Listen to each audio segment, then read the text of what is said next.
Well, now we move from the wheelhouse down into the stern or aft cabin.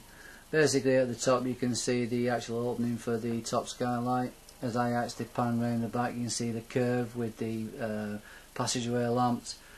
The two centre doors at the back there are actually covering the stern gear basically for the steering and the weed hatch, and the one on the bottom basic with a pull-up ring is the one purely and simply to get to the stern gland and pack in the idler spice and thrust bearing for that usual annual service.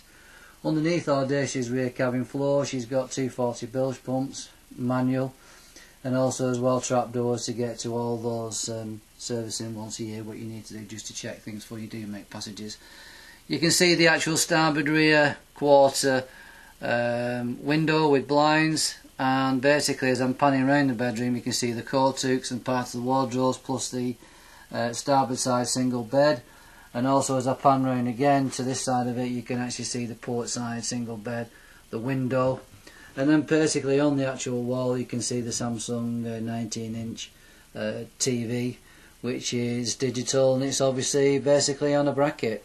As I'm walking in into the back cabin without actually doing too much camera shake, you can see we've got a stereo with undergunnel speakers.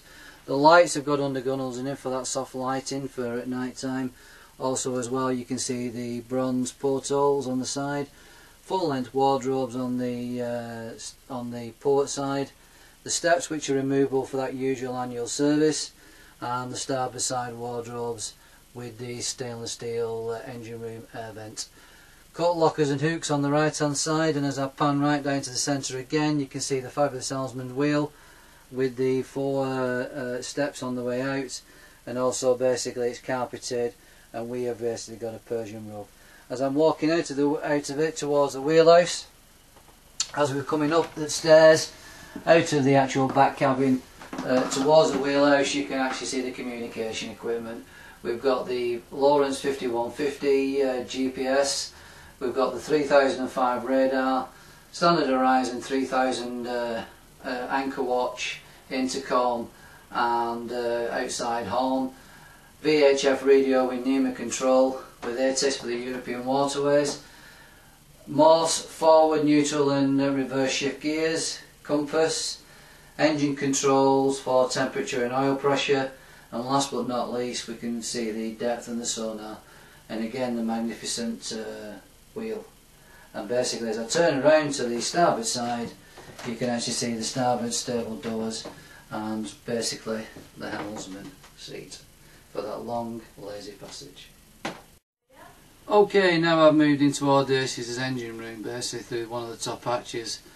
As you can see, because we have been doing some coastal passage work in Audacious, you can actually see that on the top we've got the Merlin 4-stage battery management system.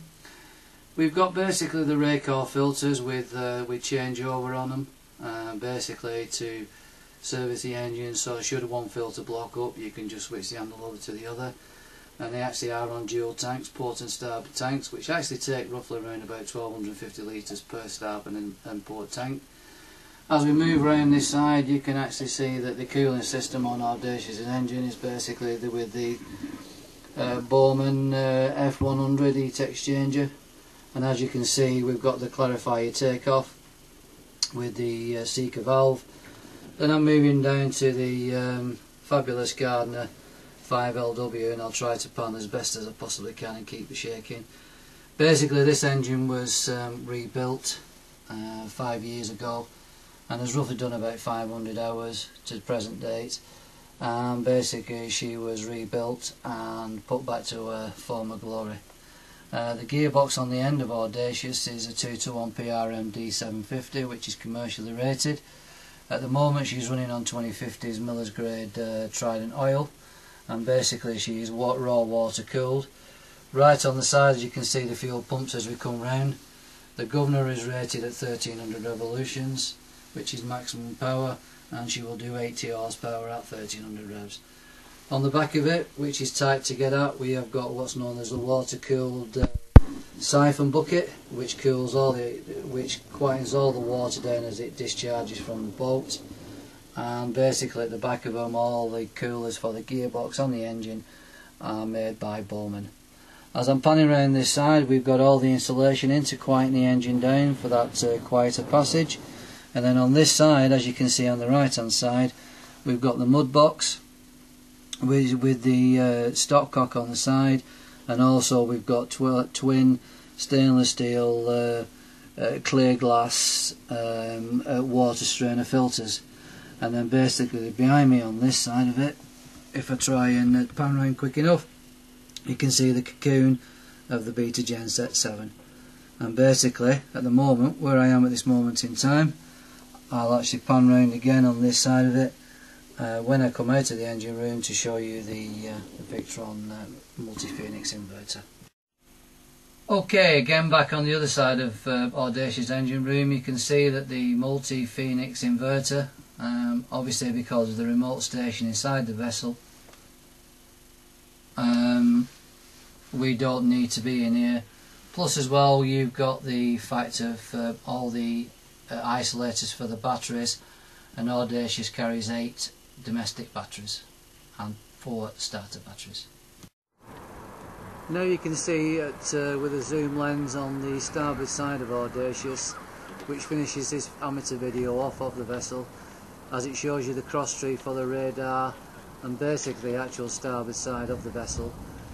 We would like to thank you for taking the time out to view our video of our Audacious. If you'd like to contact us on the above telephone number or send us an email, we will be gladly more than happy to send you more details and try and arrange your viewing content for this particular vessel. Thank you for taking the time to take out for our amateur video of our beloved barge, Audacious.